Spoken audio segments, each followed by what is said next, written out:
എല്ലാവർക്കും നമസ്കാരം.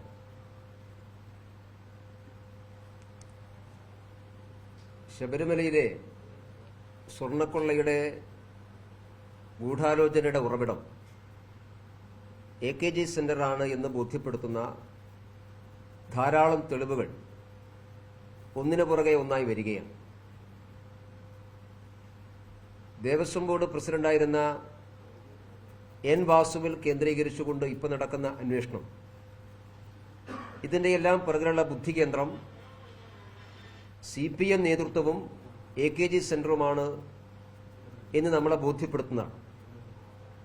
മാത്രമല്ല, ഇന്നലെ ബഹുമാനപ്പെട്ട കേരള ഹൈക്കോടതി ഇത് സംബന്ധിച്ച് നടത്തിയ നിരീക്ഷണങ്ങൾ ഏറെ ഗൗരവമുള്ളതാണ്. ദ്വാരപാലക ശില്പത്തിലെ സ്വർണ്ണപ്പാളികൾ മാത്രമല്ല, ശ്രീകോവിലിന്റെ വാതിലടക്കം നഷ്ടപ്പെട്ടു പോയിട്ടുണ്ടോ എന്നുള്ള സംശയം ഇന്നലെ ബഹുമാനപ്പെട്ട ഹൈക്കോടതി മുന്നോട്ട് വെക്കുകയുണ്ടായി. അതിലുമുള്ള സ്വർണത്തിന്റെ തൂക്കത്തിലുള്ള കുറവിനെ സംബന്ധിച്ച് പരിശോധന നടത്തേണ്ടതായിട്ടുണ്ട് എന്നുള്ളതാണ് ഇന്നലെ ഹൈക്കോടതി പറഞ്ഞത്. ഇതിന്റെ എല്ലാം പുറകിൽ രാജ്യാന്തര തലത്തിൽ പ്രവർത്തിക്കുന്ന ഒരു വലിയ റാക്കറ്റ് ഇതിന്റെ പുറകിലുണ്ട് എന്നും കോടതി നിരീക്ഷിക്കുകയുണ്ടായി. അപ്പോൾ കേവലം ഒരു ഉണ്ണികൃഷ്ണൻ പോറ്റിയോ ഏതാനും ജീവനക്കാരോ മാത്രമല്ല, കേരളത്തിനകത്തും പുറത്തുമുള്ള വലിയൊരു ശൃംഖല ഇതിന് പുറകിലുണ്ട്.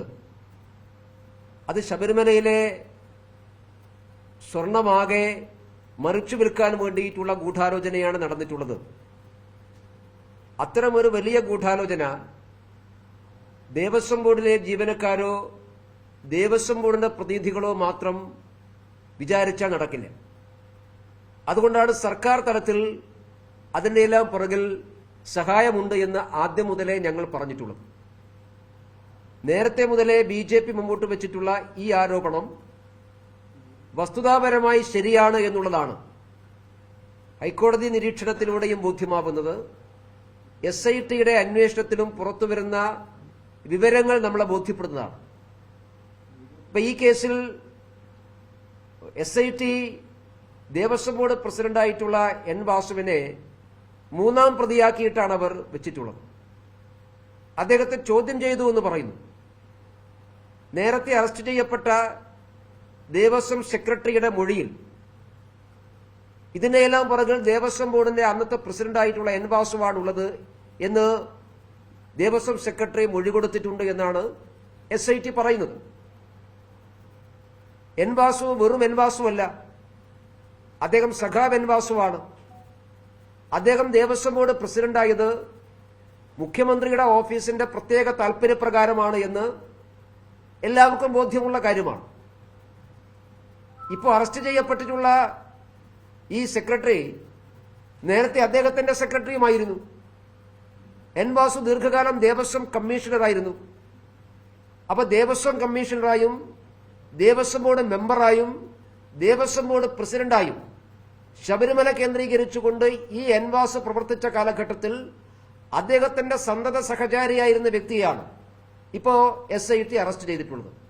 അദ്ദേഹത്തിന്റെ മൊഴിയിലാണ് ഇതെല്ലാം N. വാസു പറഞ്ഞതനുസരിച്ചാണ് നടന്നിട്ടുള്ളത് എന്ന് അദ്ദേഹം മൊഴി കൊടുത്തിട്ടുണ്ട് എന്ന് SIT പറയുന്നു.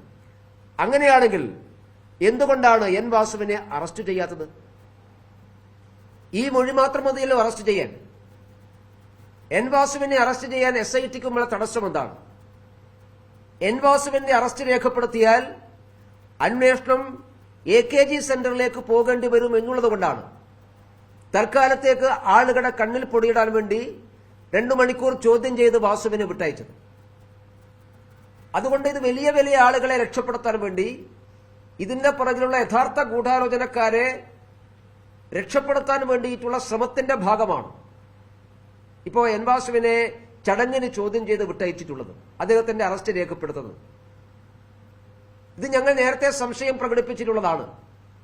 SIT ഹൈക്കോടതി നിരീക്ഷണത്തിൽ ഉള്ള ഒരു അന്വേഷണ സംവിധാനമാണെങ്കിലും ആ SITക്ക് പരിമിതികളുണ്ട് എന്ന് ഞങ്ങൾ ആദ്യമേ പറഞ്ഞിട്ടുള്ളതാണ്. കാരണം SITയിലെ ഉദ്യോഗസ്ഥന്മാർ മുഴുവൻ ആ ടീമിന് നേതൃത്വം കൊടുക്കുന്ന ആളുകൾ എല്ലാവരും സംസ്ഥാന ആഭ്യന്തര വകുപ്പിന്റെ കീഴിലുള്ള ആളുകളാണ്, മുഖ്യമന്ത്രിയുടെ കീഴിലുള്ള ആളുകളാണ്. അപ്പൊ സ്വാഭാവികമായിട്ടും അവർക്ക് പരിമിതികളുണ്ട്.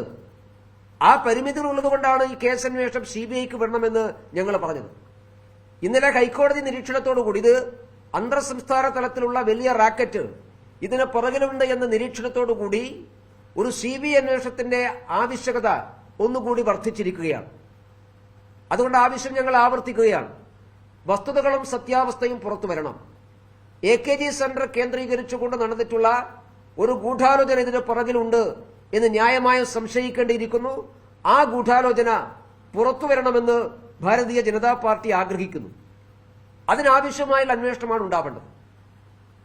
അതുകൊണ്ട് ഈ കാര്യത്തിൽ കേന്ദ്ര സർക്കാരിന്റെ ഇടപെടൽ ഉണ്ടാകണം എന്ന് ഭാരതീയ ജനതാ പാർട്ടി ആവശ്യപ്പെടുകയാണ്.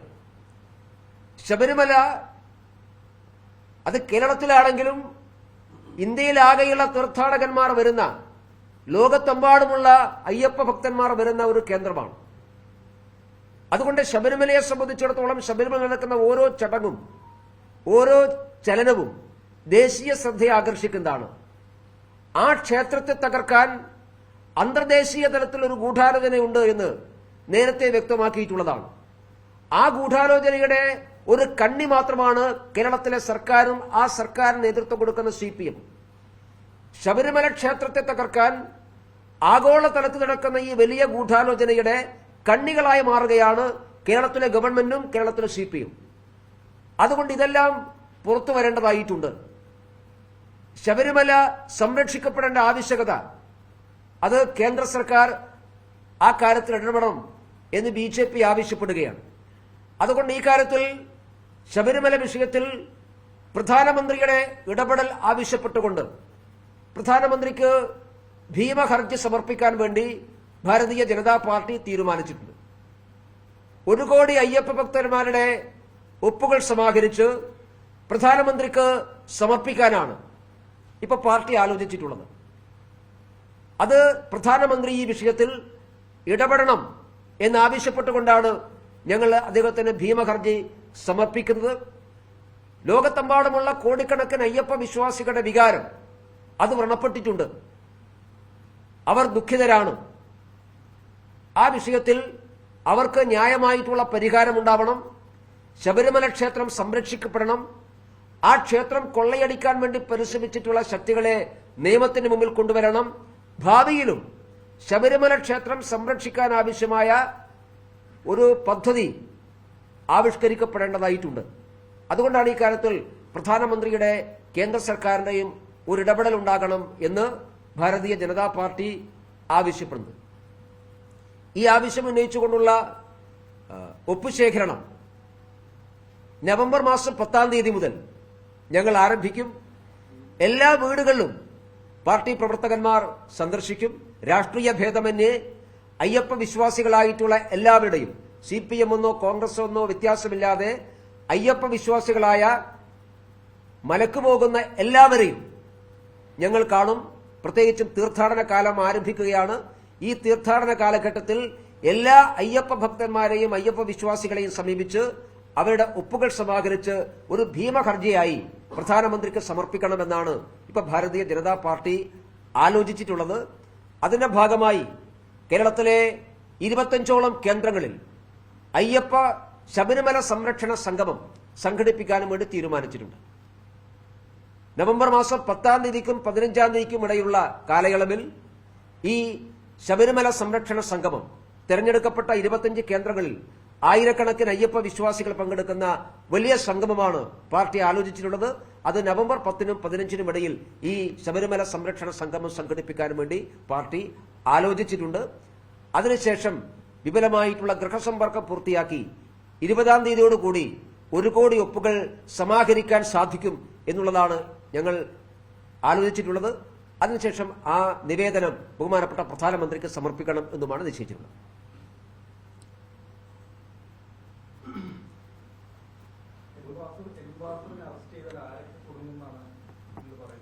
എൻ വാസുവിന്റെ ഗോഡ് ഫാദർമാരായിട്ടുള്ള ആളുകൾ കുടുങ്ങും. കാരണം എൻ വാസു ദേവസ്വം കമ്മീഷണറായിരുന്നു, ദേവസ്വം ബോർഡ് മെമ്പറായിരുന്നു. മുഖ്യമന്ത്രിയുടെ പ്രത്യേക താൽപര്യപ്രകാരമാണ് അദ്ദേഹം ദേവസ്വം ബോർഡ് പ്രസിഡന്റായിരുന്നു. ആ സ്ത്രീ പ്രവേശനവുമായി ബന്ധപ്പെട്ട് വിവാദങ്ങൾ നടക്കുന്ന സന്ദർഭത്തിലെല്ലാം മുഖ്യമന്ത്രിക്ക് വേണ്ടി സംസാരിച്ചത് മുഴുവൻ എൻ വാസുവായിരുന്നു. ഇടക്ക് പത്മകുമാറിന് ചില ചാഞ്ചാട്ടം വന്നപ്പോ മുഖ്യമന്ത്രിക്ക് വേണ്ടി സംസാരിച്ചത് എൻ വാസുവാണ്. അപ്പൊ എല്ലാവർക്കും അറിയാം എൻ വാസുവിന്റെ ഗോഡ്ഫാദർ മുഖ്യമന്ത്രിയാണ്, CPM നേതാക്കന്മാരാണ്. അപ്പൊ സ്വാഭാവികമായിട്ടും എൻ വാസു ഒരു കാര്യം ചെയ്യുമ്പോൾ അത് ഇവരാരും അറിയാതെ ചെയ്യില്ല. അപ്പോൾ എൻ വാസു എന്നുള്ളത് ഒരു ഇരയാണ്, അത് മറ്റു പലരിലേക്കുള്ള പാലമാണ്. എൻ വാസു അറസ്റ്റ് ചെയ്യപ്പെട്ടാൽ അന്വേഷണം അദ്ദേഹത്തിന്റെ ഗോഡ്ഫാദർമാരിലേക്ക് പറ്റും.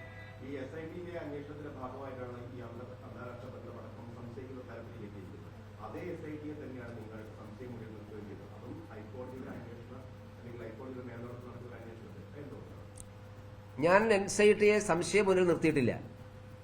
SITയുടെ അന്വേഷണം സംശയകരമാണ് എന്നൊന്നും ഞങ്ങൾ പറഞ്ഞിട്ടില്ല. ഞാൻ പറഞ്ഞത് SITക്ക് പരിമിതികളുണ്ട് എന്നാണ്. പരിമിതികൾ എന്നുള്ള വാക്കും സംശയവും രണ്ടും രണ്ടാണ്. ആ പരിമിതികൾ എന്ന് പറയുന്നത് ഒരു കണ്ടെത്തൽ നടത്തിയാൽ പോലും ആക്ഷനിലേക്ക് നീങ്ങാൻ SITക്ക് പരിമിതികളുണ്ട്. ആ പരിമിതിയാണ് ഇപ്പൊ എൻ വാസുവിന്റെ കാര്യത്തിൽ കണ്ടത്. കാരണം ഈ അവിടുത്തെ എൻ വാസുവിന്റെ കൂടെയുണ്ടായിരുന്ന ഉദ്യോഗസ്ഥനെ അറസ്റ്റ് ചെയ്യാൻ ഒരു ബുദ്ധിമുട്ടുണ്ടായിരുന്നില്ല. അദ്ദേഹത്തിന്റെ മൊഴിയുടെ അടിസ്ഥാനത്തിൽ എന്തുകൊണ്ടാണ് എൻ വാസുവിനെ അറസ്റ്റ് ചെയ്തത്, ചോദ്യം ചെയ്ത് വിട്ടയച്ചത്? അദ്ദേഹം മൂന്നാമത്തെ പ്രതിയാണല്ലോ. മൂന്നാമത്തെ പ്രതി 4ാം പ്രതി അറസ്റ്റ് ചെയ്തിട്ടുണ്ട്. എന്തുകൊണ്ടാണ് 3ാം പ്രതി അറസ്റ്റ് ചെയ്തത്? അപ്പൊ അവിടെയാണ് ഞാൻ പറഞ്ഞത് SITക്ക് ചില പരിമിതികളുണ്ട്. ആ പരിമിതികളുടെ അടിസ്ഥാനത്തിലാണ് ഞങ്ങൾ ഒരു കുറച്ചുകൂടി നിഷ്പക്ഷമായ സ്വതന്ത്രമായ അന്വേഷണം ഇക്കാര്യത്തിൽ ഞങ്ങൾ ആവശ്യപ്പെടുന്നു.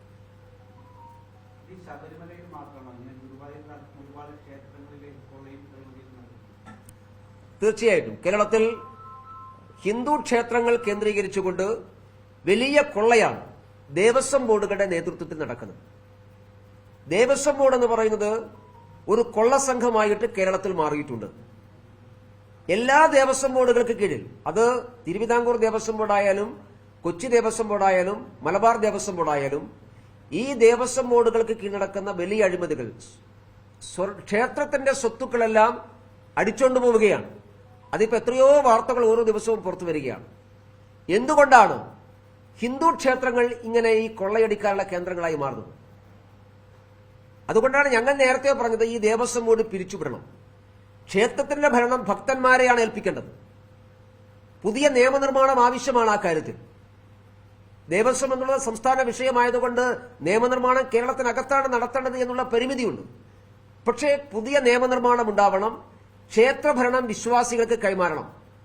വിശ്വാസമില്ലാത്ത ആളുകളുടെ കൈകളിൽ ഏൽപ്പിക്കുന്നതുകൊണ്ടാണ്.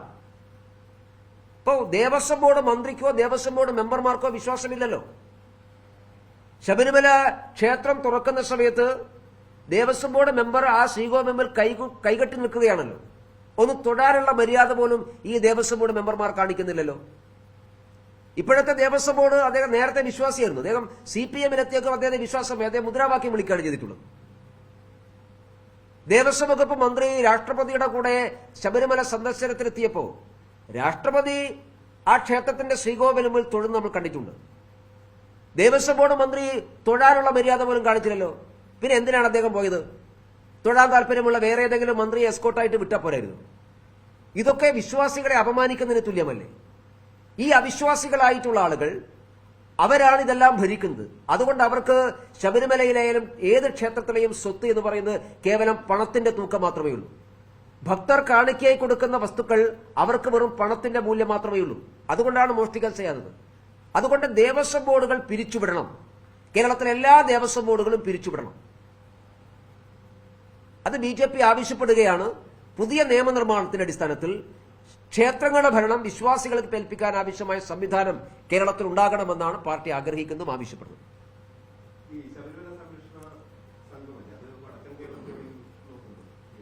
എല്ലായിടത്തും കാസർഗോഡ് മുതൽ തിരുവനന്തപുരം വരെയുള്ള തെരഞ്ഞെടുക്കപ്പെട്ട 25 കേന്ദ്രങ്ങളിലാണ് ഈ സംഗമം ഞങ്ങൾ സംഘടിപ്പിക്കാൻ ഉദ്ദേശിക്കുന്നത്.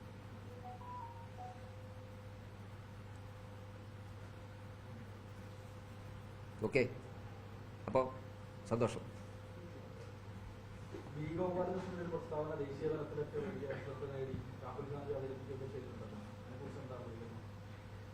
ഈ ഗോപാലകൃഷ്ണൻ ദേശീയ ശ്രദ്ധ ആകർഷിച്ചില്ലേ?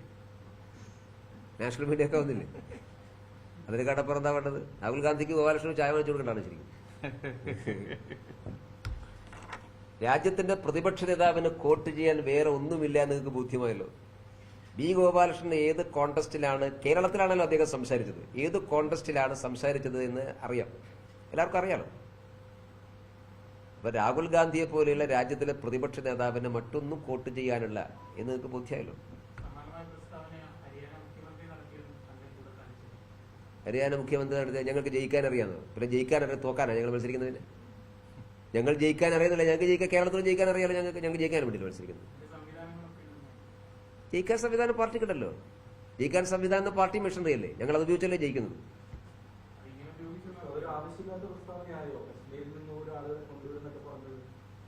അങ്ങനൊന്നുമില്ല. നിങ്ങൾക്ക് ആ കോൺടെസ്റ്റ് ഓർമ്മയുണ്ടല്ലോ, കേരളത്തിലെ ആൾക്കാർക്ക് അറിയാലോ, മറ്റുള്ളവർക്ക് പക്ഷെ അറിയണമെന്നില്ല. വോട്ടർ പട്ടികയിൽ പേര് ചേർക്കാൻ അവകാശം ഇന്ത്യ രാജ്യത്ത് ആർക്കും എവിടെയും ഉണ്ട് എന്ന് പറയാനാണ് അദ്ദേഹം ശ്രമിച്ചത്. നിങ്ങൾക്ക് എല്ലാവർക്കും അറിയാം. ഇന്ത്യ രാജ്യത്ത് എവിടെയുള്ള ആൾക്കാർക്കും എവിടെ വേണമെങ്കിലും വോട്ടർ പട്ടിക പേര് ചേർക്കാം. തെരഞ്ഞെടുപ്പ് കമ്മീഷന് ആവശ്യപ്പെടുന്ന പ്രൂഫ് വേണമെന്നില്ല, അതുണ്ടെങ്കിൽ ആർക്കും എവിടെയും വോട്ട് ചേർക്കാം. അത് നിയമപ്രകാരം ഏത് കോടതിയിൽ പോയാലും തള്ളാൻ സാധിക്കില്ല. ഇനി ഞാൻ ചോദിക്കുന്ന ഇത്തരം വിവാദങ്ങളുണ്ടെങ്കിൽ ഇതൊക്കെ അവസാനിപ്പിക്കാനാണ് ഞങ്ങൾ വോട്ടർ പട്ടിക പരിഷ്കരിക്കാൻ തീരുമാനിച്ചത്. അതെന്താ ഇവർ നിൽക്കാത്തത്?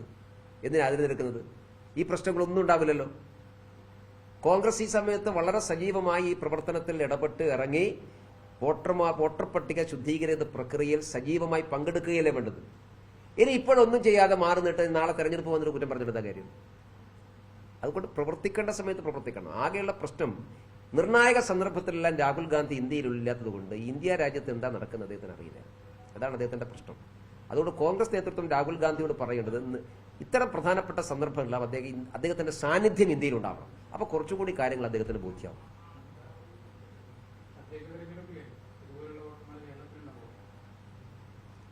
ഉണ്ട് എന്നാണല്ലോ വീഡിയോ പറയുന്നത്. ഞങ്ങളും പരാതി കൊടുത്തിട്ടുണ്ട്. കോഴിക്കോട് നഗരത്തിൽ തന്നെ ഉണ്ടല്ലോ അങ്ങനെ വോട്ടർ പട്ടികയിൽ ക്രമക്കേട് ഉണ്ടാവും. പ്രത്യേകിച്ച് കേരളത്തിൽ CPM ബോധപൂർവ്വം ക്രമക്കേടുകൾ ഉണ്ടാക്കുന്നുണ്ട്. CPM ആണല്ലോ ഇതിന്റെ ഉസ്താദുമാർ, ഞങ്ങളാരുമല്ലല്ലോ. CPM-ഉം ലീഗുമാണ് കേരളത്തിൽ വോട്ടർ പട്ടികയിൽ ക്രമക്കേട് ഉണ്ടാക്കുന്ന രണ്ട് പാർട്ടികൾ. ലീഗിന്റെ ശക്തി കേന്ദ്രങ്ങളിൽ ധാരാളം ഇത്തരം ക്രമക്കേടുകളുണ്ട്. CPM-ന്റെ ശക്തി കേന്ദ്രത്തിലുണ്ട്. അത് തിരുത്താനുള്ള സന്ദർഭമാണ്. അത് തിരുത്താനാണ് ഈ വോട്ടർ പട്ടിക പരിഷ്കരണം.